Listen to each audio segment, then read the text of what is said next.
Hello বন্ধুরা, আজ আমি মাংসের ঝোল বানাচ্ছি। তাই প্রথমে কড়াইয়ে তেল দিয়ে পেঁয়াজটা ভেজে নিচ্ছি ভালো করে।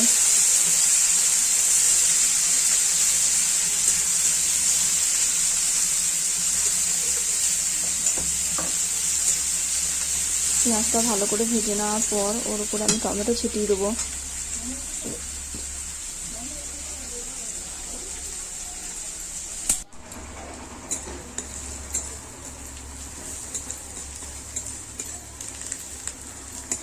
পেঁয়াজটা আমি বেশি ভাজা করব না, বেশি ভাজলে পেঁয়াজ তেতো হয়ে যায়।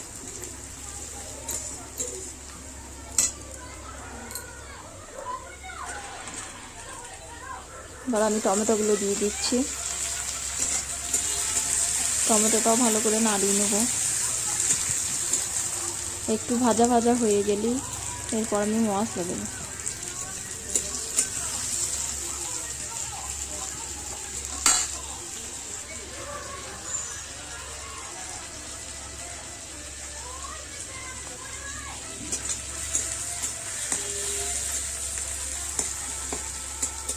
এবার আমার টমেটোটাও ভালো করে ভাজা হয়ে গেছে। আর একটু ভেজে নেওয়া হবে। এরপর আমি এর উপরে মশলা দিয়ে দেবো।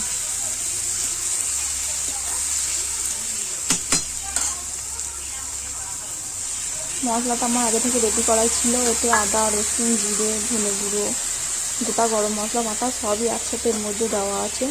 এবার মশলাটা আমি ভালো করে কষিয়ে নেব।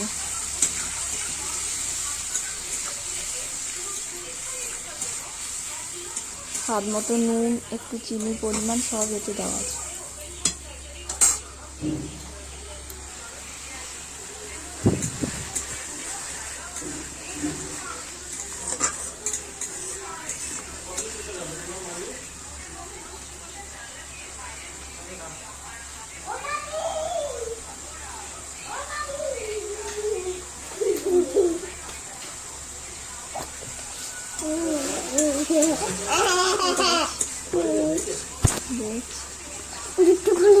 বাবার কাছে খোলো।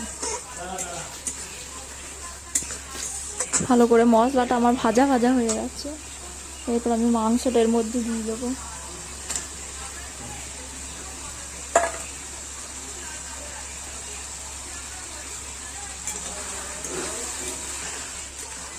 মাংসটা আমি ভালো করে এবার কষিয়ে নেবো।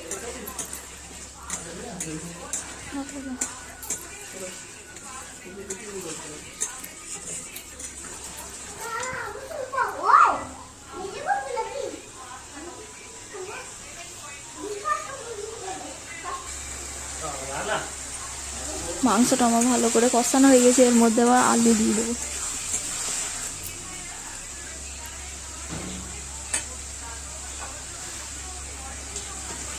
আলুগুলো আগে থেকে ভাজা ছিল তাই দিয়ে দিচ্ছি।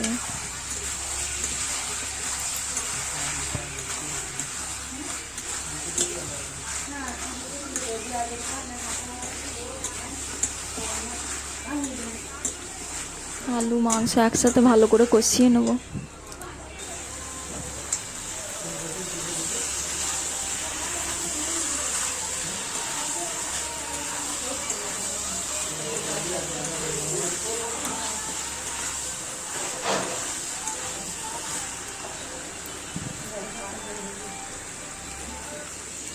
এবার আমি জল ঢেলে দিচ্ছি। কষানো হয়ে গিয়েছে ভালো করে।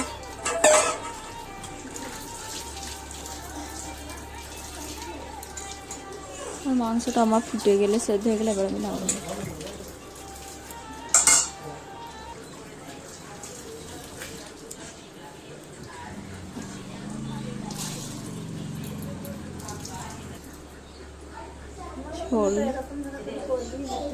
ঝোলটা ফুটে গিয়েছে। এবার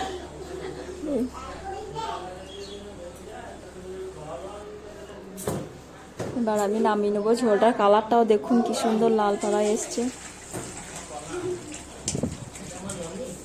আমার একটা জায়গায় ধরেনি, তাই আমি দুটো জায়গায় নিয়ে এসেছি।